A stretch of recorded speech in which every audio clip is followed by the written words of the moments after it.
बिस्मिल्लाहिर्रहमानिर्रहीम। अस्सलाम वालेकुम स्टूडेंट्स, कैसे हैं आप? मैं हूं तहमीना वकील और आज हम फर्स्ट ईयर केमिस्ट्री का 9th लेक्चर स्टार्ट कर रहे हैं which is about the intermolecular forces. ये आपका 4th चैप्टर स्टार्ट करवाया है मैंने आज, that is liquids and solids. इसमें सबसे पहला टॉपिक जो हमने डिस्कस करना है इसमें वो है इंटरमोलेकुलर फोर्सेस के बारे में कि इंटरमोलेकुलर फोर्सेस क्या होती है और उसकी डिफरेंट टाइप्स को। तो before intermolecular forces you should know that what is intramolecular forces. Intra का जो वर्ड आता है वो आता है विद इन द मॉलिक्यूल्स, मतलब कि जो एक मॉलिक्यूल बना है उस मॉलिक्यूल के अंदर जो बॉन्ड्स मौजूद हैं उनको हम इंट्रामोलेकुलर फोर्सेस कहेंगे। अब ये जो बॉन्ड्स हैं वो पोलर भी हो सकते हैं और नॉन पोलर कोवेलेंट बॉन्ड्स भी हो सकते हैं। Ionic bonds are don't occur between molecules, ionic bonds इसके दरमियान नहीं होते। ये फोर्सेस बहुत स्ट्रॉन्ग हैं and it holds the molecule and compounds together. तो इस केस में आपके पास देखिए, अगर वाटर का स्ट्रक्चर हम बनाएं O और ये दो हाइड्रोजन, तो ये वाले जो बॉन्ड्स हैं जिसने ऑक्सीजन और हाइड्रोजन को होल्ड करके रखा है, these bonds they are intermolecular bonds. ये इंटरमोलेकुलर फोर्सेस हैं जो उनको होल्ड करके रखती हैं। ठीक है, तो इंट्रामोलेकुलर फोर्सेस क्या हैं? Intramolecular forces are the attractive forces between atoms within a molecule, एक मॉलिक्यूल के अंदर। The attractive forces which hold ion within an ionic crystal, उनको हम कहते हैं इंट्रामोलेकुलर फोर्सेस। वो आयनिक भी हो सकते हैं और कोवेलेंट भी हो सकते हैं, दोनों तरह के बॉन्ड्स हो सकते हैं and they are very strong. अब दूसरी टाइप के बॉन्ड जो कि हमने यहाँ पे असल में डिस्कस करने हैं, it is intermolecular. It is the attractive forces between molecules. उसमें क्या है? Within a molecule. इसमें क्या है आपके पास? Between molecules. तो इसमें आ जाते हैं वन डर वाल फोर्सेस और hydrogen bond, they are weak. Intermolecular forces क्या हैं? स्ट्रॉन्ग। ये क्या है? वीक। तो इनकी स्ट्रेंथ जो है इंटरमोलेकुलर फोर्सेस की वो कम होती है। That is much energy is required to melt water. Water को मेल्ट करने के लिए लेस एनर्जी चाहिए, क्योंकि इस केस में जो फोर्स है वो इंटरमोलेकुलर फोर्स है। Then for it to decompose into hydrogen and oxygen, उसको हाइड्रोजन और ऑक्सीजन में डिकम्पोज करने के लिए जो फोर्स है वो है इंट्रा। तो वाटर को मेल्ट करने में हमें लेस एनर्जी चाहिए, ना कि उसे कंपोज करने के लिए। ठीक है, तो ये इंटरमोलेकुलर है। इंटरमोलेकुलर और इंट्रामोलेकुलर को हम यहाँ पे दोबारा देख सकते हैं। ये देखें, ये इन दोनों का कंपैरिजन है। ये जो बॉन्ड्स हैं जो स्टार्ट में मैंने बताया था, दीज बॉन्ड्स दे आर इंट्रामोलेकुलर और इनको हम सिंपल बॉन्ड्स भी कहते हैं। अब इन दो वाटर मॉलिक्यूल्स के दरमियान में जो डॉटेड लाइन से शो हो रही हैं, ये डॉटेड जो लाइन से फोर्सेस, और डॉटेड लाइन शो क्या कर रही है कि ये वीक फोर्सेस हैं, तो उनको हम कहते हैं इंटरमोलेकुलर फोर्सेस। ठीक है, तो आई थिंक आपको इंटरमोलेकुलर और इंट्रामोलेकुलर फोर्सेस का जो कॉन्सेप्ट है वो यहाँ पे क्लियर हो गया होगा, क्योंकि जब आपको ये चीज़ क्लियर होगी तब हम इसमें आगे डिफरेंट टाइप्स ऑफ इंटरमोलेकुलर फोर्सेस को डिस्कस कर सकेंगे। तो ये आपके पास डिफरेंट टाइप्स हैं इंटरमोलेकुलर फोर्सेस की, जिसमें कि डायपोल फोर्स नंबर 1 ये आपकी बुक में है। Ion induced dipole induced dipole, London dispersive forces, और फिर आपके एट द एंड है हाइड्रोजन बॉन्डिंग। आयन डायपोल भी किसी हद तक हम कह सकते हैं, ये भी इसी में आ जाता है। ठीक है, तो सबसे पहले देखिए आयन डायपोल में क्या है? एक आयन है और एक डायपोल है। डायपोल किसे कहते हैं? डायपोल कहते हैं जिसके दो पोल्स हो। Di mean two, poles mean opposite side. मतलब एक आपके पास ये देखिए यहाँ पे पॉजिटिव एंड है और एक आपके पास जो है यहाँ पे नेगेटिव एंड है। तो पॉजिटिव और नेगेटिव चार्जेस एक दूसरे से सेपरेटेड हैं, तो इसे क्या कहेंगे? डायपोल। तो वो फोर्स ऑफ अट्रैक्शन जो एक आयन, जैसे यहाँ पे सोडियम आयन और एक पोल, यहाँ पे ऑक्सीजन पे नेगेटिव चार्ज है और हाइड्रोजन पे पॉजिटिव, तो एक डायपोल और एक आयन के दरमियान जो फोर्स क्रिएट होगी उसे आयन डायपोल कहेंगे। फिर है हाइड्रोजन बॉन्ड। हाइड्रोजन बॉन्ड में पार्शियल पॉजिटिव हाइड्रोजन का होना बहुत ज़्यादा ज़रूरी है when it is bonded to highly electronegative atoms like nitrogen, oxygen and fluorine. इसके साथ अब ये देखें यहाँ पे पार्शियल पॉजिटिव हाइड्रोजन है और ये ऑक्सीजन पार्शियल नेगेटिव है, तो ये इन तीनों में फॉल करता है। तो इस तरह पार्शियल पॉजिटिव हाइड्रोजन और highly electronegative element like nitrogen, oxygen और फ्लोरीन, इसके दरमियान जो बॉन्ड आता है वो कहलाता है हाइड्रोजन बॉन्ड। ऊपर वाले के लिए आपके पास जो फोर्स ऑफ अट्रैक्शन है या जो इसकी स्ट्रेंथ है वो है 40 to 600 किलो जॉल, इसके लिए है 10 to 40। ये दोनों स्ट्रॉन्ग फोर्सेस में आती हैं, मतलब ये दोनों स्ट्रॉन्ग इंटरमोलेक्युलर बॉन्ड्स हैं। उसके बाद है डायपोल डायपोल। डायपोल डायपोल मतलब टू डायपोल्स, एक आपके पास जो है वो पॉजिटिव नेगेटिव, दूसरा फिर पॉजिटिव नेगेटिव, ऑपोजिटली चार्ज जो है वो एक दूसरे के सामने आएंगे। ये देखिए जहाँ chlorine partial negative, iodine partial positive, इस तरह से, तो इसे हम कहेंगे डायपोल डायपोल फोर्सेस। फिर आयन इंड्यूस्ड डायपोल, इसमें एक आयन है और दूसरा साथ इंड्यूस्ड डायपोल है।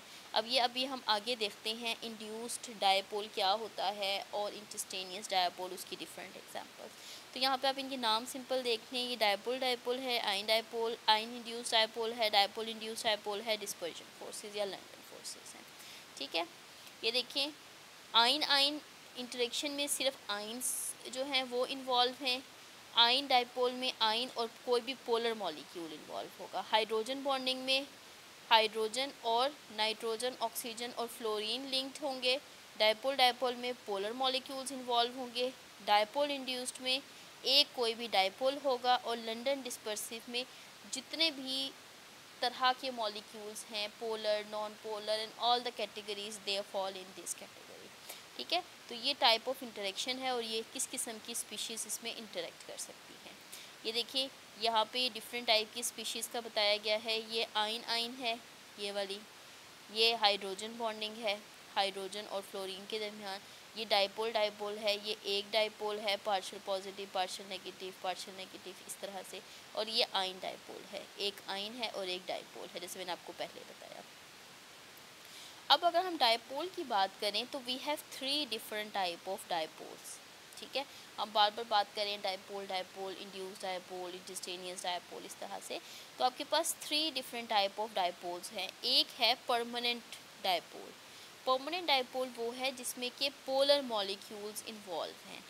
पोलर मॉलिक्यूल्स क्या होते हैं, जिनमें दो एटम एक दूसरे के साथ बॉन्ड बनाते हैं, जैसा यहाँ पे हाइड्रोजन है और क्लोरीन है, ये दूसरे के साथ बॉन्ड बनाते हैं। इनका इलेक्ट्रोनेगेटिविटी डिफरेंस इतना ज़्यादा होता है कि जो इलेक्ट्रॉन है, शेयर्ड इलेक्ट्रॉन, वो ज़्यादा देर के लिए क्लोरीन के पास रहता है और बहुत कम देर के लिए ऑक्सीजन पे जाता है, फिर क्लोरीन पे वापस आ जाता है। ठीक है, बहुत देर क्लोरीन पे रहेगा और सिर्फ थोड़ी सी देर के लिए ऑक्सीजन पे, हाइड्रोजन पे जाके वापस आ जाएगा। अब चूँकि ये इलेक्ट्रॉन पेयर बहुत देर तक क्लोरीन पे स्टे कर रहा है due to large electronegativity of chlorine, तो क्लोरीन के ऊपर यहाँ पे नेगेटिव चार्ज आ गया और हाइड्रोजन पे पार्शियल पॉजिटिव चार्ज आ गया।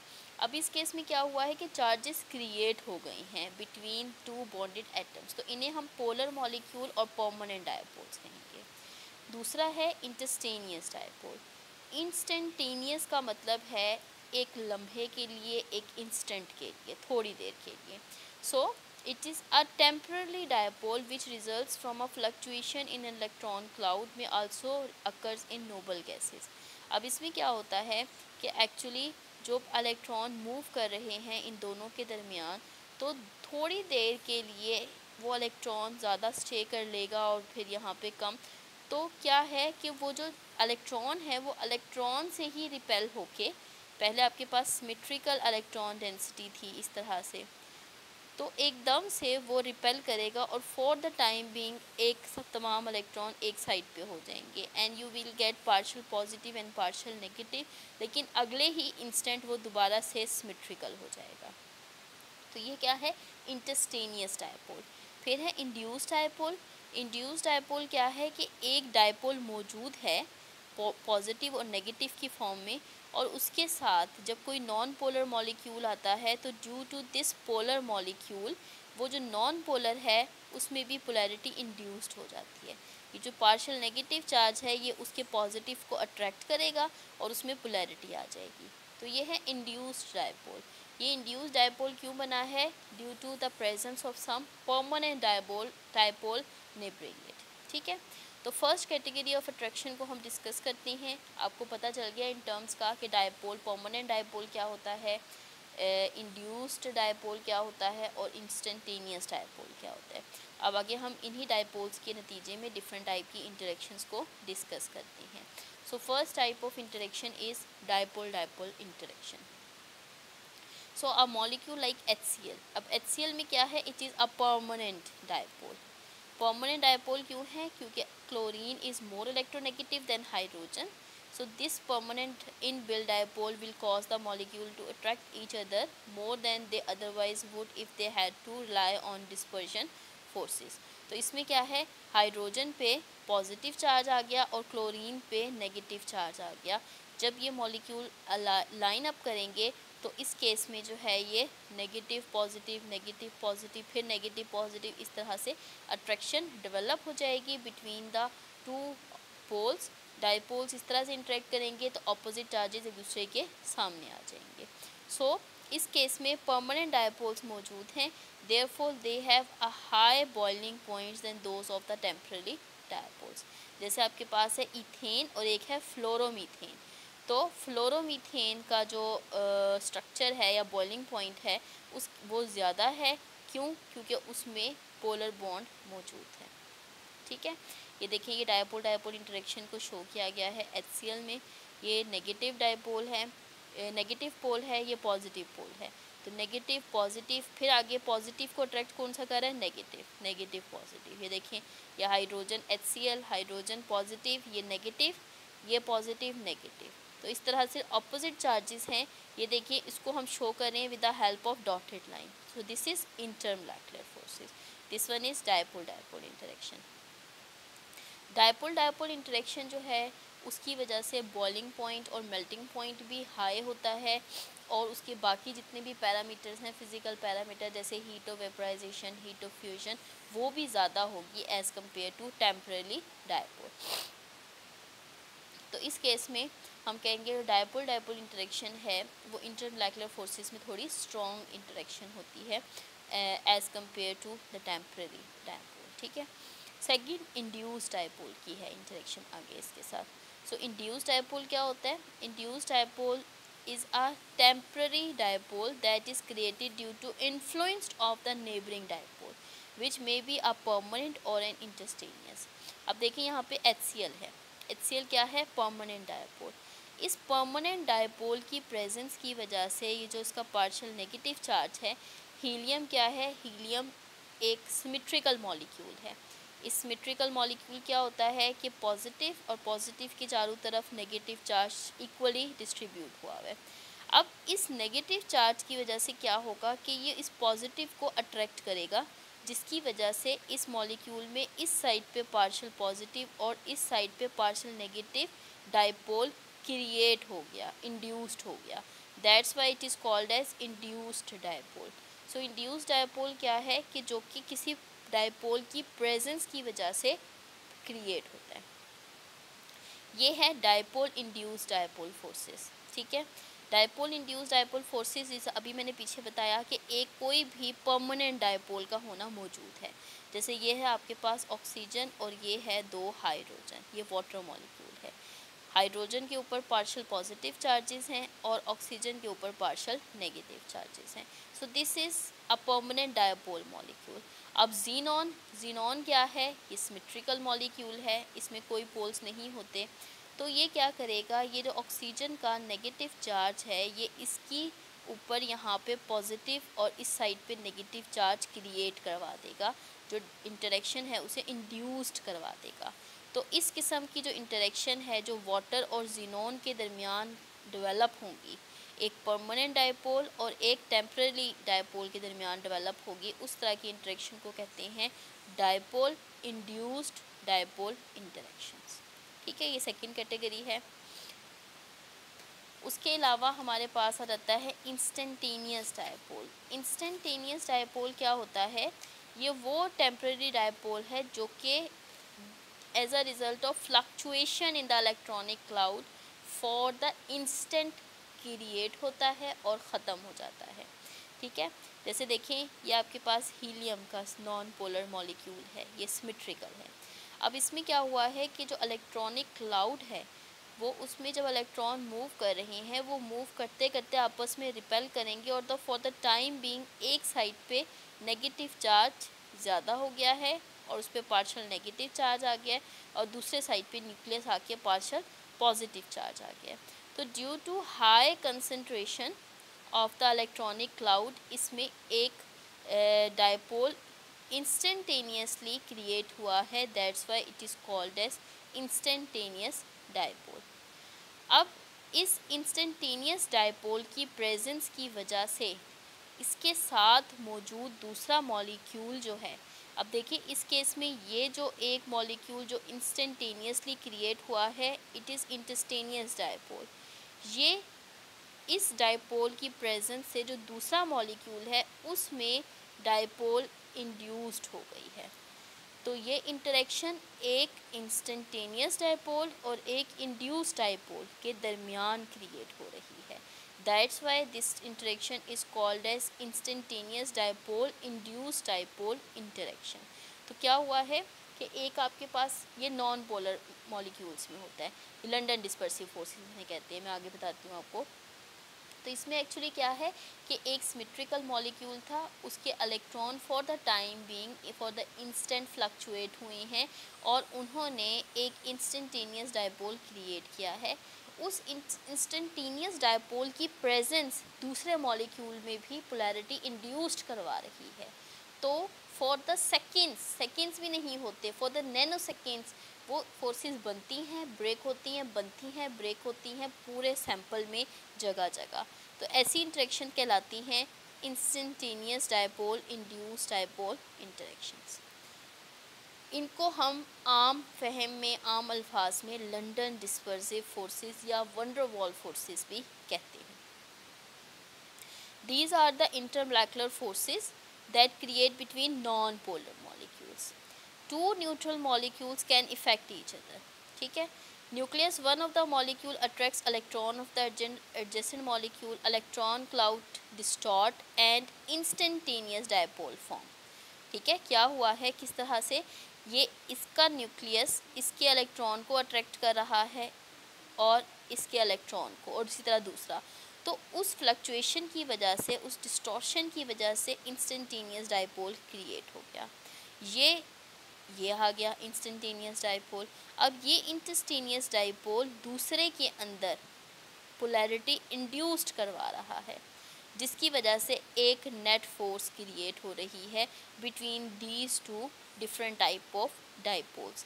This attractive force is called as London dispersive forces और instantaneous dipole induced dipole forces. ठीक है।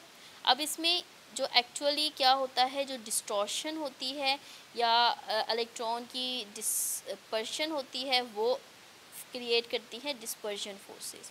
So these are the weakest kind of intermolecular attraction occur between molecules. They are thought to be caused by the motion of the electron. Due to the motion of electron क्या होता है, इनकी temporarily attractive forces create होती हैं, जिसकी वजह से जो इलेक्ट्रॉन हैं वो एक temporarily dipole create कर लेते हैं, which are called as instantaneous dipoles.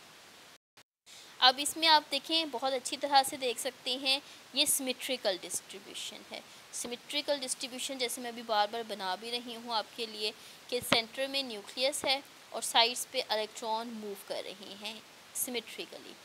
Due to some electronic distortion इनमें डिस्पर्शन क्रिएट होगी और न्यूक्लियस एक साइड पे आ जाएगा और इलेक्ट्रॉन एक साइड पे आ जाएंगे, which is called as unsymmetrical distribution. So इसमें जितने ज़्यादा नंबर ऑफ़ इलेक्ट्रॉन्स इंक्रीज़ करते जाएंगे उतनी ही इन डिस्पर्शन फोर्सेस की स्ट्रेंथ भी इंक्रीज़ करती जाएगी, क्योंकि जितने ज़्यादा इलेक्ट्रॉन होंगे उतनी ही ज़्यादा उसमें डिस्टॉर्शन होगी, उतनी ही ये डिस्पर्शन फोर्सेस ज़्यादा होंगी। So the number of electron in a molecule increases the strength of this dispersion forces. ये देखें, यहाँ पे भी लंडन डिस्पर्शन फोर्सेस को एक्सप्लेन किया गया है। पहले देखिए आपके पास क्या है, कि एक नॉन पोलर मॉलिक्यूल है और नॉन पोलर मॉलिक्यूल क्रिएट हो रहा है। ये देखें, ये क्या है आपके पास, नॉन पोलर मॉलिक्यूल जिसमें सिमेट्रिकल डिस्ट्रीब्यूशन है। वो पोलराइजेशन का मतलब क्या है कि इसमें इलेक्ट्रॉनिक डिस्टॉर्शन हो रही है। It will be converted into dipole. This dipole is instantaneous dipole. ठीक है, ये इंस्टेंटेनियस डायपोल है। आगे ये डायपोल, इंस्टेंटेनियस डायपोल, एक और नॉन पोलर मॉलिक्यूल को इफेक्ट करेगा and as a result you will get an instantaneous dipole and induced dipole. तो ये जो अट्रैक्शन क्रिएट हो रही है, it is between an instantaneous dipole and induced dipole which are called as London dispersion forces. तो ये तो आपके पास थी लंदन डिस्पर्जन फोर्सेस। अब कौन कौन से ऐसे फैक्टर्स हैं जो कि स्ट्रेंथ ऑफ लंदन फोर्सेस को इफ़ेक्ट करते हैं। तो पहला जो आपके पास फैक्टर है जो कि strength of London dispersion forces को इफ़ेक्ट करता है, it is the number of electrons. Number 1 factor, जितने ज़्यादा इलेक्ट्रॉन होंगे, ठीक है, उतना ही आसानी से उसको पोलराइज्ड कर सकते हैं। How will you more electron effect polarisability, ठीक है ना। सो जितने नंबर ऑफ इलेक्ट्रॉन ज़्यादा होंगे उतना ही लो इलेक्ट्रोस्टैटिक अट्रैक्शन होती है between the nucleus and the valence electron. देखिए ये आपके पास न्यूक्लियस है, न्यूक्लियस के साइडों पे इलेक्ट्रॉन है। अब इलेक्ट्रॉन जब ज़्यादा होंगे तो वो तमाम इलेक्ट्रॉन तो न्यूक्लियस से अट्रैक्ट नहीं होंगे। जितने ज़्यादा इलेक्ट्रॉन होंगे उतनी अट्रैक्शन कम होगी। जब अट्रैक्शन कम होगी then they can easy to be polarised. इसका मतलब है उनको डिस्टॉर्ट या उनको डिस्पर्स आसानी से करवाया जा सकता है। तो जितने ज़्यादा इलेक्ट्रॉन होते हैं उतनी स्ट्रॉन्ग लंदन फोर्सेस क्रिएट होती हैं। Means stronger attraction means higher boiling points. तो नंबर ऑफ़ इलेक्ट्रॉन जितने ज़्यादा होते जाएंगे उतना ही उनका बॉइलिंग पॉइंट भी इंक्रीज़ करता जाएगा और उनको पोलराइज करना आसान होगा। सेम इफ़ेक्ट है आपके पास साइज़ में, ठीक है। जितना साइज़ बड़ा होगा इलेक्ट्रॉनिक क्लाउड का तो उसका मतलब है मॉलिक्यूल का साइज़ बढ़ रहा है और मॉलिक्यूलर मास भी इंक्रीज़ हो रहा है। Increase in molecular mass, increase in the molecular size. तो लेस अट्रैक्शन क्रिएट होगी इलेक्ट्रॉन की न्यूक्लियस के साथ। जब लेस अट्रैक्शन क्रिएट होगी then it can easily be polarised, आसानी से पोलराइज्ड हो सकता है। तो स्ट्रॉन्ग लंदन फोर्सेस क्रिएट होंगी और जब स्ट्रॉन्ग लंदन फोर्सेस क्रिएट होंगी तो उसका बॉइलिंग पॉइंट भी ज़्यादा होगा। इस चीज़ को हम यहाँ पे इस टेबल में देख सकते हैं, boiling points of halogens and noble gases में। ये देखें जैसे जैसे हम डाउन द ग्रुप आ रहे हैं, देखें फ्लोरीन, फ्लोरीन से क्लोरीन, क्लोरीन के बाद ब्रोमीन, ब्रोमीन के बाद आयोडीन। अगर हम इनका मेल्टिंग पॉइंट और बॉइलिंग पॉइंट देखें तो बॉइलिंग पॉइंट में अगर हम देखें फ्लोरीन का है -188 और क्लोरीन का -34। Both of them are gases. लेकिन फ्लोरीन के मुकाबले में क्लोरीन का बॉइलिंग पॉइंट क्या हो गया है, इंक्रीज़ कर गया है। उसके बाद ब्रोमीन पे आ जाएं। ब्रोमीन क्या है, इट इज़ अ लिक्विड। पहली दोनों गैसेस हैं, गैसेस के बाद ये लिक्विड है ब्रोमीन। मतलब इसका जब मैस इंक्रीज़ किया है, number of electron, number of shell increase किए हैं तो ये लिक्विफाई हो गया है। एंड अल्टीमेटली जब हम आयोडीन पे पहुंचते हैं, ठीक है, नेक्स्ट हम जब आयोडीन पे पहुंचते हैं तो बॉइलिंग पॉइंट इतना ज़्यादा हो जाता है कि इट इज़ सॉलिड। तो ये जो दो हैं ये गैसेस हैं रूम टेम्परेचर पे। Bromine is liquid while iodine it is solid at room temperature. Similar is the case with noble gases. noble gases में देखें हीलियम का बॉइलिंग पॉइंट है -268.6 जबकि जीनॉन का है -107। तो down the group boiling point increase कर रहा है। और वो क्यों इंक्रीज़ कर रहा है, because the number of electronic cloud they can loosely attracted towards the nucleus, that's why they can easily be polarized. तो जो polarizability है, that is ability to create poles, वो increase करती है with the increase in electronic shell, जिसकी वजह से इनका boiling point increase करता है। एक और इफ़ेक्ट जो कि लंदन डिस्पर्सिव फोर्सेस को इफ़ेक्ट करता है वो है शेप ऑफ द मॉलिक्यूल। ठीक है, तो shape of the molecule it is also effect the strength of dispersion forces.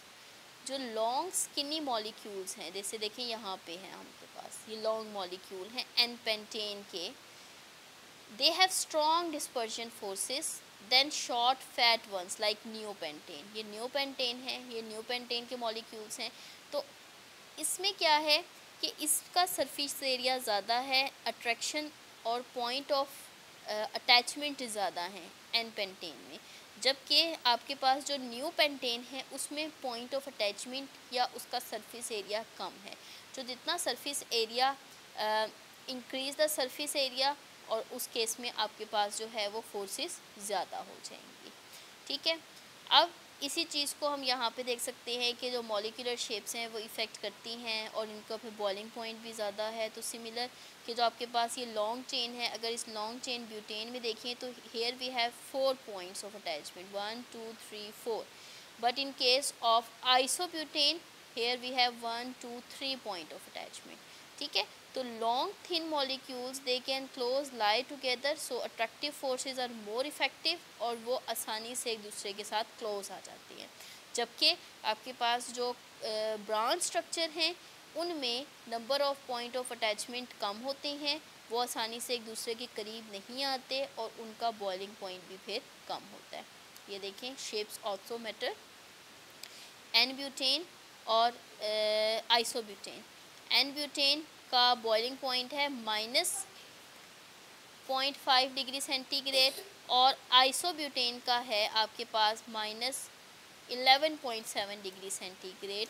तो इसकी क्या वजह है कि यहाँ पे आपके पास 4 पॉइंट ऑफ अटैचमेंट है, स्ट्रेट स्ट्रक्चर है, थिन लॉन्ग स्ट्रक्चर है, जबकि यहाँ पे आपके पास 3 पॉइंट ऑफ अटैचमेंट है, कम थिक स्ट्रक्चर है। सो molecule they are longer, so they can lie together than the shorter one, fatty molecule. So the molecules they can easily stack up और उनका जो boiling point है वो increase कर जाता है, और जो fatty one होते हैं उनका boiling point कम हो जाता है। तो आपसे पेपर में पूछा जा सकता है why the straight chain hydrocarbons they have higher boiling point than branch chain hydrocarbons। तो ये इसका आंसर है कि स्ट्रेट चेन स्ट्रक्चर में आपके पास लॉन्ग रॉड लाइक मॉलिक्यूल्स हैं जिसकी पॉइंट ऑफ अटैचमेंट ज़्यादा है, पोलराइजेबिलिटी ज़्यादा है as compare to branch chain structure, और इसको आप एक्सप्लेन कर सकते हैं। ये आपकी बुक से ही टेबल है, boiling points and the physical state. ये देखें, जैसे जैसे हमारे पास number of carbon atom increase करता जा रहा है वैसे वैसे बॉइलिंग पॉइंट भी इंक्रीज़ करता जा रहा है। देखिए ये आपके पास कार्बन 1 2 3 4 बॉइलिंग पॉइंट इंक्रीज़ कर रहा है, all of them are gases, but 5 6 फिर 10 और फिर उसके बाद मज़ीद 11 12, उस केस में वो liquid and ultimately they get solidified. तो जैसे जैसे कार्बन नंबर भी इंक्रीज़ कर रहे हैं वैसे वैसे आपके पास उनका बॉइलिंग पॉइंट इंक्रीज़ कर रहा है। तो ये आपके पास कंक्लूडेड स्लाइड है कि जितने भी टाइप की हमने देखी, इसमें से कुछ एक दो हमने डिस्कस नहीं भी की, वो आगे हम डिस्कस कर लेंगे। ठीक है, तो जैसे आपके पास ये है आयन डाइपोल है या हाइड्रोजन बॉन्ड है, ठीक है, ये हम आगे डिस्कस कर लेंगे। बाकी हमने जो डिस्कस की हैं वो हम देख लेते हैं। जैसे आपके पास है डाइपोल, जैसे देखिए ये एक डाइपोल है OH बॉन्ड की वजह से, और ये दूसरा डाइपोल है C क्लोरीन बॉन्ड की वजह से। तो इस केस में क्या हो रहा है, OH बॉन्ड, ठीक है, इसमें नेगेटिव और ये पॉजिटिव, ठीक है, सॉरी मैं नीचे बना देती हूँ, ये ऑक्सीजन और H, ये नेगेटिव और ये पॉजिटिव, ठीक है, और इसमें क्या है क्लोरीन और कार्बन बॉन्ड, ये नेगेटिव और ये पॉजिटिव। तो इनके दरमियान ये अट्रैक्टिव फोर्सेस हैं जो कि डाइपोल इंट्रैक्शन कहलाती हैं। ठीक है, डाइपोल इंट्रैक्शन। फिर दूसरा है ion induced dipole. Induced dipole किस में क्रिएट हो रहा है, एक नॉन पोलर मॉलिक्यूल हेक्सेन में, और ये क्लोराइड आयन क्या है, ये आयन है। तो एक आयन का दूसरे में के अंदर पोलैरिटी इंड्यूस्ड करवा के जो अट्रैक्शन क्रिएट होगी वो कहलाएगी आयन इंड्यूस्ड डाइपोल फोर्सेस। फिर है डाइपोल इंड्यूस्ड डाइपोल, एक परमानेंट डायपोल था, जैसे है एसीटोन। एसीटोन का स्ट्रक्चर क्या होता है, C डबल बॉन्ड O, यहाँ पे CH3 है और यहाँ पे CH3 है। इसमें ये बॉन्ड पोलर है माइनस चार्ज के साथ और कार्बन पे प्लस चार्ज, तो ये वाला बॉन्ड जो है ये पोलर बॉन्ड है। अब ये बॉन्ड इंटरेक्ट कर रहा है हेक्सेन C6H14 के साथ। अब ये आपके पास क्या है, एसीटोन एक परमानेंट डायपोल, और ये दूसरे में पोलैरिटी इंड्यूस्ड करवा रहा है, तो इसे हम क्या कहेंगे, इसे हम कहेंगे डायपोल इंड्यूस्ड डायपोल फोर्सेस। उसके बाद आ जाएं आखिरी कैटेगरी में, जो कि है इंस्टेंटेनियस डायपोल इंड्यूस्ड डायपोल, या जिसे डिस्पर्सिव फोर्सेस भी कहते हैं। इसमें ये दोनों ही नॉन पोलर मॉलिक्यूल हैं, एक है ऑक्टेन, एक है हेक्सेन, ठीक है।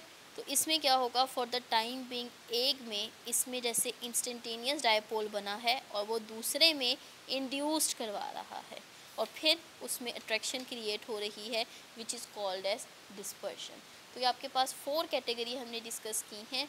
नेक्स्ट इंशाल्लाह फिर हम जो हाइड्रोजन बॉन्डिंग, एक बहुत इम्पॉर्टेंट टाइप ऑफ इंटरमोलेक्युलर फोर्स है, उसको डिस्कस करेंगे।